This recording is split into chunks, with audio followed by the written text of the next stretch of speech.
I need to tell you something that I kept from my wife for 4 years. Andrea bought me a smart wool sweater hoodie for my birthday a while back. Really nice, really nice. The kind of thing that I would never buy for myself because I'm the guy who buys clothes at Target and calls it a day. She made sure I knew how much it cost. She did not need to remind me twice. So the first time I wore it, I noticed these really annoying little tags on the inside, actually right over here. They're at the waist, they're kind of scratchy, super annoying. And there was even this little dotted line across with scissors icon, cut here. Clear instructions. So I'm in my closet, right in front of me, I've got a pocket knife. I grab my pocket knife off the shelf. You know where this is going. They weren't scissors, it was a pocket knife. So I cut through the tag, and then I cut right through the sweater. And I just stood there looking at this hole in a sweater that probably cost $200, and my brain immediately went to, Andrea's going to kill me. We're done. This is how it ends. Not infidelity, not finances, a pocket knife and a smart wool hoodie. So I did what any rational adult would do. I hung it back up in the closet and I panicked quietly. After a few days of low-grade dread, I remembered that our friend Grace is a very talented seamstress. So I called her up, made sure Andrea was not around, and I'm not proud of this, but I said to her, hey, I need to tell you something, and you cannot tell Andrea. Grace took the sweater, fixed it, did such a good job that unless you were inches away staring at it, you would never know. I wore the sweater for years. I got my money's worth, or I thought our money's worth, and, well, Andrea's money's worth. About 4 years later, I was feeling kind of brave. I'm wearing the hoodie, and I ask Andrea, hey, this smart wool sweater that you got me, do you think that I've gotten our money's worth out of it by now? It's a weird question. She's like, yeah, you wear it all the time. Then she asked why I was asking. Funny story. And I watched her eyes go wide, her jaw drops. She could not believe I had done it. She couldn't believe that I'd sworn Grace to secrecy, and she couldn't believe that she never noticed. And guess who didn't get in trouble? This guy. Here's why I'm telling you this story. Besides the fact that it's genuinely funny, and I grabbed that sweater again this week, and it all came rushing back. For 4 years, I was convinced that telling Andrea the truth would be catastrophic, that she'd be furious, that she'd be gutted, that it would be this huge thing. Would she have been upset? Yes, totally. Gutted, for sure.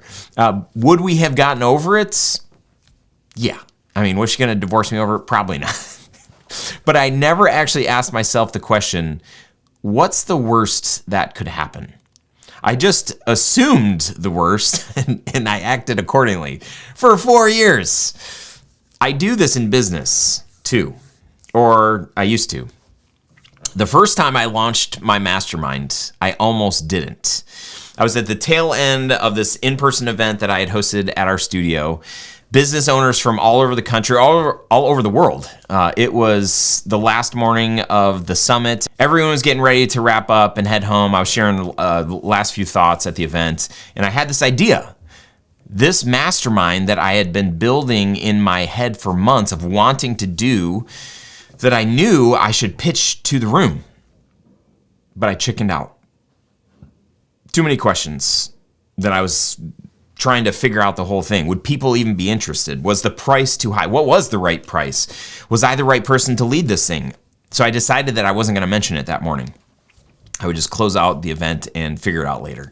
As I was wrapping up, somebody raised their hand and said, hey, we know that you can't host events like this every month. That's crazy. We couldn't come to your studio on a monthly basis. We're all over the place, but we want to know what's next. How do we stay connected to you and to this community that you've created? How do we keep pushing each other, encouraging each other, growing with each other?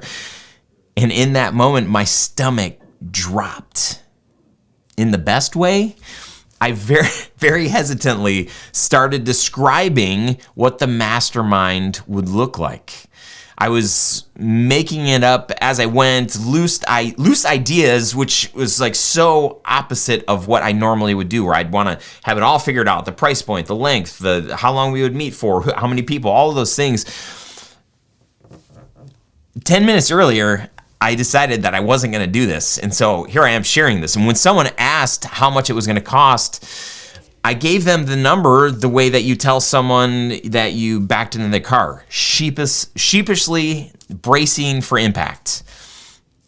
One guy stands up, pulls his wallet out, grabs his credit card, and chucks it at me. He said, "Sign me up, take all my money." And then hands raised, 7 more people stood up, and I stood there realizing that every lie I had been telling myself, they won't want this, it's too expensive, I don't have it all figured out, who am I to lead this? It was just the sweater story all over again. I had assumed the worst without ever asking the question. What's the worst that could happen? Someone says no. Someone says it's not for them. That's it. That's the whole thing. And you get over it. The same way Andrea and I would have eventually gotten over a hole in a sweater, I think. That moment launched the first official mastermind that I ever led. And it changed everything about how I do business. Not because of a strategy or a framework, but because I finally stopped hiding in the closet with the thing I broke, hoping nobody would notice. So here's the deal. Mastermind applications are officially open. I'm building the next group right now. Small, intentional business owners who are done making every decision alone and want people around them who will push them, challenge them, and call them out in the best way. We've got a couple of different options. A lot of people who are in the current mastermind have been in for years. So this next one, we've got an option. If you're not ready to commit for a full year, we've got a 6-month version. You can check out all of the details. You can hear from people who have been on the fence and decided, hey, I'm gonna try this. I want a board of advisors. I want other people in my corner.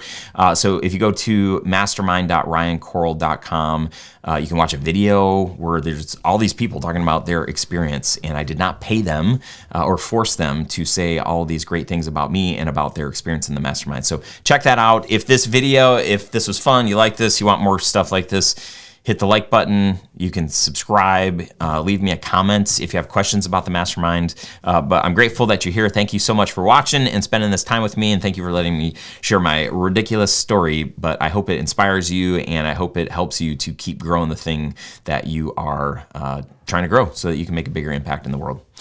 Peace.